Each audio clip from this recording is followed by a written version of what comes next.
Бәріміз де бала кезден адам ағзасына пайдалы жеміс-жидектерді сүйіп жейміз.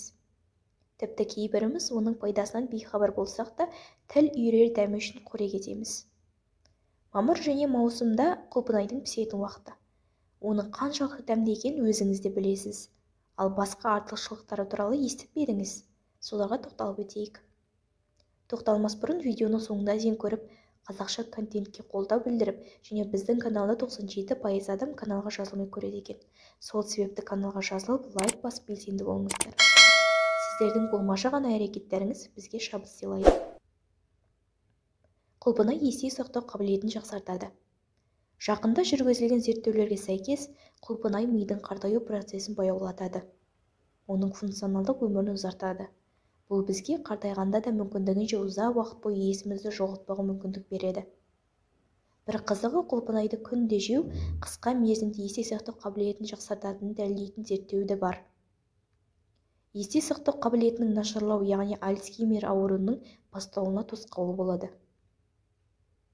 Құлпынай көру қабілетін жақсартады. Піскен қызыл құлпынай есте сақтау қабілетіне ғана емес, көру қабілетіне де пайдалы.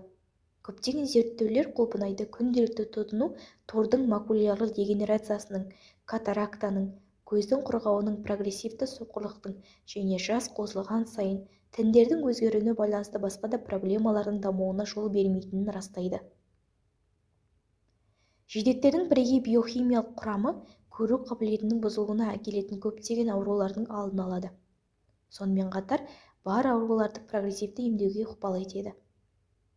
Құлпынай антиоксиданттарға бай. Алдымен осы антиоксиданттардың не екенін еске түсірейік. Антиоксиданттар немесе консерванттар белсенді оттегінің дене жасушаларына зиянды әсерін болдырмайтын заттар. Антиоксиданттар денені ерте қартаюдан және ауыр аурулардан қорғайды. Ғалымдар құлпынайда фенолдық қосылыстардың көп мөлшері бар екенін атап өтті. Олар айқын антиоксиданттық қасиеттерге ие. Құлпынайды тұтыну дененің зиянды заттар әсеріне қарсы тұру қабілетін арттырады. Дегенмен бір маңызды нюансты айтып өткен жөн, барлық құлпынай бірдей пайдалы емес. Жидек түсі неғұрлым қою болған сайын, соғұрлым пайдалы болады. Құлпынай эллак қышқылына бай. Эллак қышқылы жасушалық циклді реттегіш, көбінесе жеміс, жаңғақ және жидек сығындыларында кездеседі. Зат рак клеткаларының мутациясын тоқтату қабілетінің арқасында танымал болды. Құрамындағы эллак қышқылының саны бойынша құлпынай 3-ші орында тұр. Ол ісік процестерін басу мүмкіндігінен басқа қабынуға қарсы әсерге ие, ағзаға пайдалы процестерге оң әсер етеді. Сонымен қатар иммундық жүйені нығайтады, оны сыртқы әсерден қорғайды. Құлпынай С витаминінің көзі. С витаминінің немесе аскорбин қышқылының негізгі көздері лимон, апельсин және сарымсақ. Сонымен қатар, құлпынай да бұл дәруменнің көзі саналады. Бір уыс құлпынайда бір апельсин құрамынан көбірек С дәрумені бар. Рас, мұндай қасиет жылыжайда емес, ашық күн астында өсірілген құлпынайда ғана болатынын есте ұстаған жөн. Бір қызығы, мұздатылған құлпынай бұл витаминді жаңа піскен құлпынай сияқты сақтай алады. Бірақ сіз жемдер мен консервілерге үміттене алмайсыз.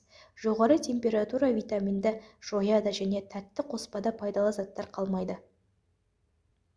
Құлпынай қатерлі ісіктің алдын алады. Бүгінгі күні қатерлі ісік және оның алдын алу әдістерін зерттеу үшін жыл сайын жүздеген зерттеулер жүргізіледі. Олардың кейбіреулері белгілі бір тағамдарды үнемі тұтыну қатерлі ісік ауруының даму мүмкіндігін азайтуға көмектесетінін көрсетеді. Бұл тізімге құлпынай да тіркегені мәлім. С витаминінің, эллак қышқылының және басқа да пайдалы заттардың жоғары концентрациясына байланысты бұл жидек қатерлі ісіктің кейбір түрлерінің дамуына жол бермейді.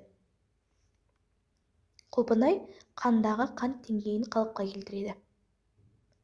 Құлпынай қант диабетімен ауыратындарға жеуге болатын тәтті жидектердің бірі.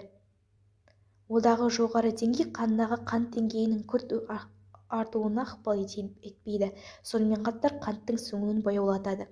Осыған байланысты қант диабетінің даму қаупі жоғары адамдарға да ұсынылады. Бұл жидек диабетті алдын алудың тамаша құралы болып табылады деп саналады. Құлпынай жүрекке пайдалы. Бұл қызыл жидек көбінесе жүрек қан ауруларына пайда болу және даму қаупін төмендететіні дәлелденген. Жоғарыда айтқанымыздай, құлпынай әртүрлі дәрумендер мен антиоксиданттарға бай.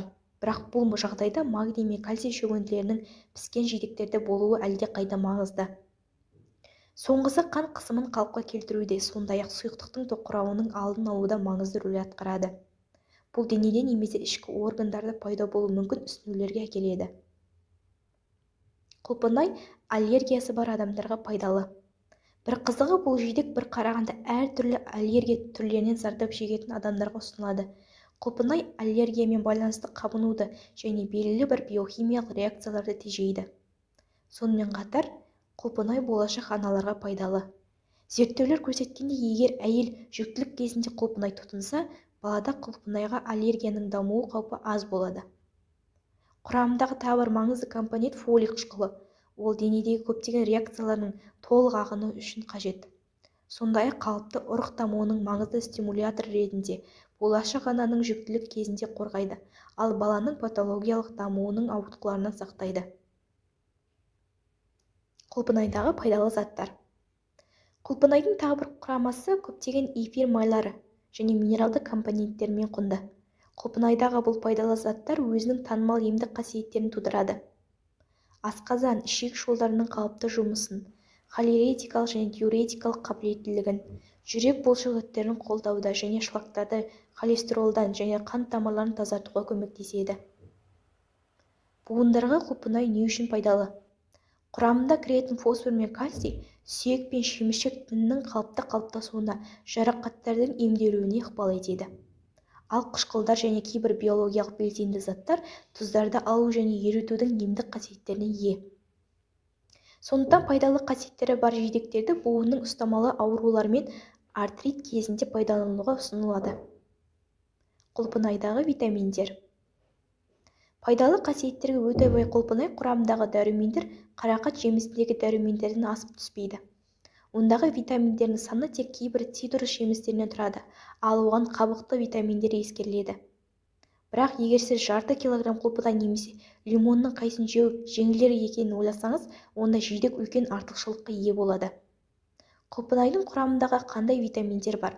Оның химиялық құрамы аскорбин қышқылына және А витаминіне өте бай.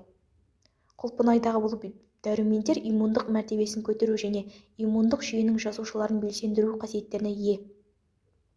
Құлпынайдағы А дәрумені сонымен қатар көру органдары және дәл осы қасиеттер көздің қалыпты қабылдауын қамтамасыз етеді, әсіресе түнде.